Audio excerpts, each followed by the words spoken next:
Agora eu vou começar uma série de videoaulas impactantes sobre soluções não ideais, né? Afinal, o que é uma solução não ideal? Bom, a solução não ideal é definida como aquela solução que não é ideal e também não é diluída ideal. Lembrando das aulas anteriores que na solução ideal, ambos os componentes, se você tiver uma mistura binária, seguem a lei de Raoult. Numa solução diluída ideal, o solvente segue a lei de Raoult e o soluto, o componente minoritário, segue a lei de Henry. Bom, vejamos. Os potenciais químicos são propriedades termodinâmicas fundamentais, pois eles permitem você obter todas as outras propriedades termodinâmicas a partir dos potenciais químicos. Então, um exemplo assim, né? Vamos pensar. Por exemplo, eu posso ter aqui a derivada, só para lembrar vocês, derivada do potencial químico com respeito à temperatura, mantendo pressão constante, é igual ao negativo da entropia molar. Então veja que a partir do potencial químico, a variação no potencial químico com a temperatura, eu tenho aqui a entropia molar. Bom, para uma solução líquida ou uma solução sólida ideal, nós poderíamos expressar o potencial químico de um componente da mistura como potencial químico ideal aqui igual ao potencial químico ideal num estado padrão, mais um termo referente à composição. Então, mais RT ln da fração molar desse componente I. Então, eu vou aqui, nessas videoaulas, chamar o I de A quando eu estiver me referindo ao solvente. E eu vou chamar o I de B quando eu estiver me referindo ao soluto. Joia, né? Então, esse Mi bolinha aqui que você está vendo, esse é o potencial químico no estado padrão que é definido apropriadamente. Então, você pode trabalhar um pouquinho essa expressão e você vai ter, então, a fração molar desse componente I. Isolando aqui, você vai ter ln de xi igual potencial químico ideal, na solução ideal, menos o potencial químico desse componente, potencial químico padrão, sobre RT. Então, xi fica exponencial, vejamos, mi. Opa, ficou meio feio o mi aqui. Mi, I. Ideal. Então, nós temos aqui a expressão para a fração molar em termos do potencial químico do componente I em uma solução ideal e potencial químico padrão. Agora voltamos nossas atenções para soluções não ideais. Então, para facilitar a comparação entre o comportamento não ideal e o comportamento ideal, nós vamos exprimir os potenciais químicos não ideais de uma forma que se assemelha muitíssimo aos potenciais químicos ideais, representados na equação anterior. Então, para um componente I de uma solução não ideal, nós escolhemos um estado padrão que será simbolizado pelo potencial químico padrão, né?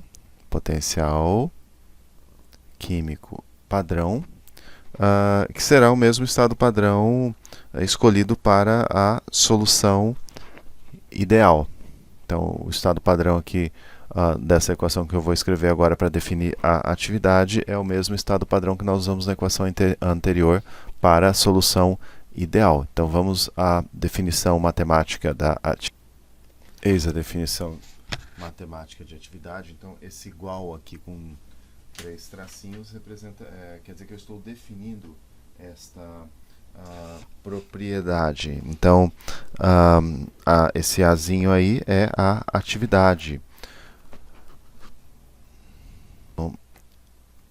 Então, nós podemos rearranjar essa expressão da seguinte maneira. Então, aqui é o potencial químico de um componente I vai ser igual potencial químico especificado para a condição padrão mais RT ln de AI.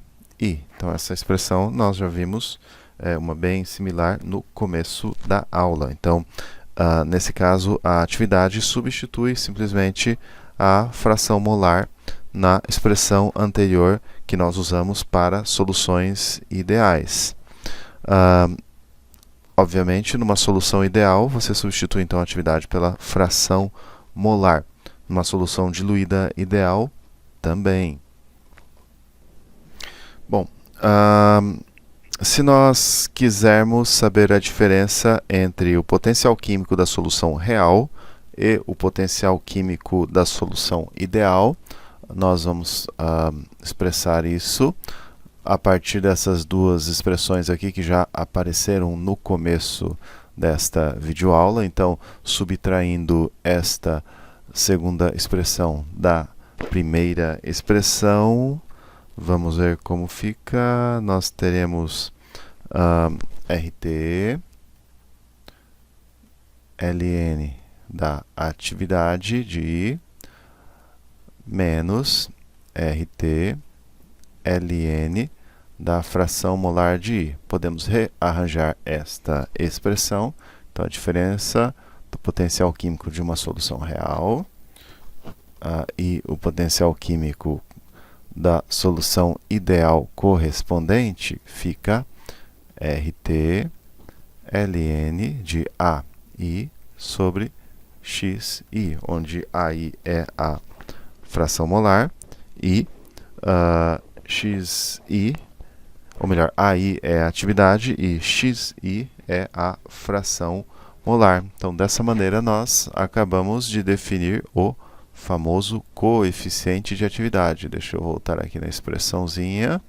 Então, nós temos lá o coeficiente de atividade. Coeficiente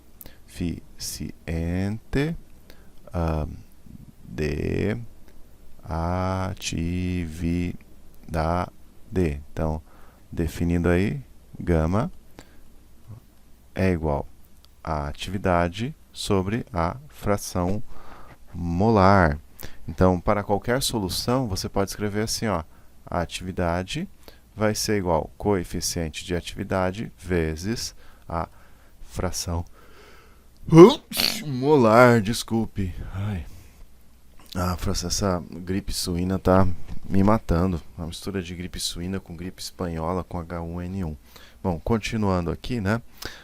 O coeficiente de atividade, ele mede o grau de afastamento que o comportamento da substância I tem em relação ao comportamento ideal ou ao comportamento que teria numa solução diluída ideal. Então, a atividade pode ser vista como obtida a partir da fração molar por correção para a não idealidade. E o fator de correção, novamente, é o coeficiente de atividade. Então, em uma solução ideal ou diluída ideal, os coeficientes de atividade são iguais a 1. Dessa forma, o potencial químico para uma solução não ideal, então o potencial químico para o componente I em uma solução não ideal deve ficar μ de I igual μ de I padrão mais RT ln do coeficiente de atividade vezes a respectiva fração molar. Então, você sabe, o potencial químico é uma função da temperatura, pressão, número de mols dos componentes, né? Então, vou pôr isso aqui por extenso para vocês entenderem. Consequentemente, a atividade do componente I na solução também é uma função da temperatura, da pressão, da fração molar dos componentes na mistura, e o mesmo pode-se dizer para o coeficiente de atividade, também é uma função da temperatura, pressão e composição, frações molares dos outros componentes da mistura. Agora, a tarefa mais importante é mostrar como a atividade e o coeficiente de atividade podem ser determinados a partir de dados experimentais. Se você pegar essa expressão aqui do potencial químico de um componente numa solução não ideal, você pode reescrever a expressão dessa maneira, definindo a atividade desse componente. Então, se a composição da solução é variada sob condições de temperatura e pressão constantes, esse segundo fator aqui, que tem relação com o estado padrão, se mantém inalterado. Dessa forma, a atividade é uma medida do potencial químico da solução, que depende da composição que você está variando. Então, se você adiciona uma certa quantidade de substância a uma solução numa condição de temperatura e pressão constantes, o potencial químico tende a aumentar. Portanto, a adição de um componente sob condições de temperatura e pressão constantes a uma solução faz com que a atividade aumenta. Assim, o potencial químico é uma medida, ou melhor, assim, como o potencial químico, a atividade é uma medida da tendência de escape do componente da solução, né? E a atividade é mais conveniente de você usar nos cálculos numéricos do que o potencial químico, porque, por exemplo, o potencial químico, você não vai medir o valor absoluto do potencial químico, mas você vai medir o valor absoluto a um determinado estado padrão, que nós vamos definir mais tarde. Também porque você pode comparar a atividade com a fração molar a partir do coeficiente de atividade, que